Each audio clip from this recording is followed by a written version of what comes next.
Hi everyone, welcome to week 9. Through our readings and discussions this week, we'll be tracing settler colonialism in everyday life and attending to the symbolic.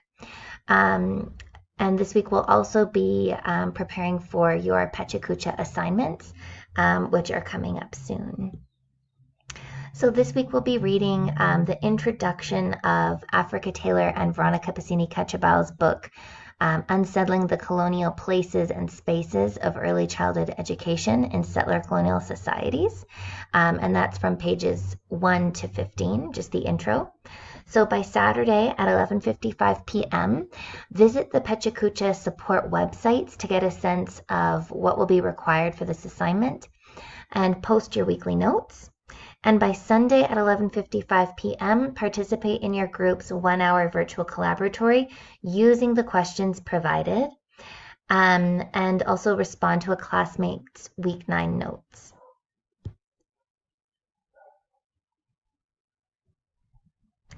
So this week, in our reading, Veronica Pacini-Cachabal and Africa Taylor kind of trouble this assumed to be universal Western way of knowing the child and their development by tracing the histories and presences of settler colonialism in everyday life with children.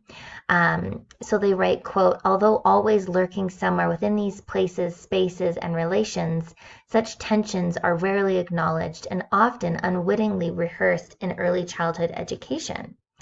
So at the school I'm working with here in Ecuador, the educators and I have been discussing the ghosts of developmental psychology and how they sort of haunt our work, often appearing without our notice, and how we often unwittingly enact them in the form of perhaps individualized activities and materials, crafts with an anticipated outcome, teaching concepts like the ABCs or 1, 2, 3s as extracted information out from their relational and historical contexts, the idea of learning outcomes, and as we'll discuss in later weeks, ideologies behind free play and child-centered education as an effect of a neoliberal child. Developmental psychology also shows up in the symbols of childhood that appear in our classrooms. So symbols that often create an innocent, fetishized image of the child. In your Pechakucha assignments, I encourage you to pay attention to how these ghosts of developmental psychology and settler colonialism show up in your daily life.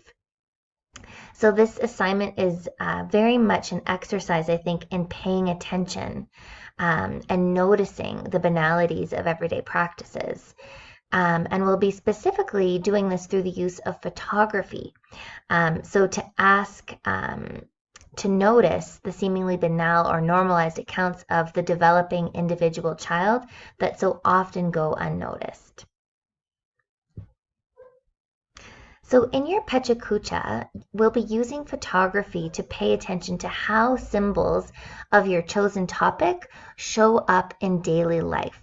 So for example, how do traces of settler colonization show up in your daily life? This could be in your personal life with your family at home, in your movements throughout various places, and also in early childhood spaces. So some examples might be of these symbols, things like street signs, the names of places, statues, park benches, the ways in which roads are arranged, suggesting how our bodies ought to move within particular spaces and places, the ways in which desks and chairs are arranged in a classroom, how the furniture which governs our movement toward particular ways of paying attention have come to be. Symbols like a clock, children's toys are also a rich site for analysis. What they do and what they say about our image of children and of learning, of gender or race. And another example might be the colors that are often found in early childhood spaces. So for example, we often see primary colors of yellow, blue, and red that perhaps point again to notions of child development. The songs and routines that often play out at circle times. You could look to children's books to unpack and critique discourses of literacy, images of children and family in the media, ads, images of children's spaces, children's play places in a mall, the familiar stations or centers of early childhood rooms that reinforce notions of free flow happiness and fun consumeristic play. You might choose to pay attention to how neoliberalism shows up in your life, how it extracts concepts from their relational and historical origins and appropriates it into a commodity. So there are many examples that you might find of this. One that's come up for us recently at the school here is Halloween. How we move through these motions of Halloween or trick-or-treating and dressing up in costumes, but we don't know of the histories or the activities, the history of these activities and why it is that they're practiced here in Cuenca, as this is not something that's like traditionally Cuencan practice historically, but this influence from the United States and Europe is very strong. So we've been discussing how these symbols of colonization and neoliberalism tell us something here, how colonization is very much still an ongoing process that we often don't notice.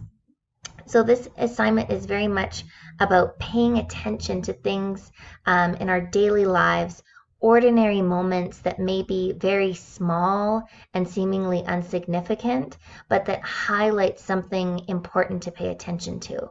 So in this way, I'm hoping that in these assignments, you pay attention to something really small, an ordinary moment, and really highlight that moment through photography and through spoken word to get a deeper sense of that symbol.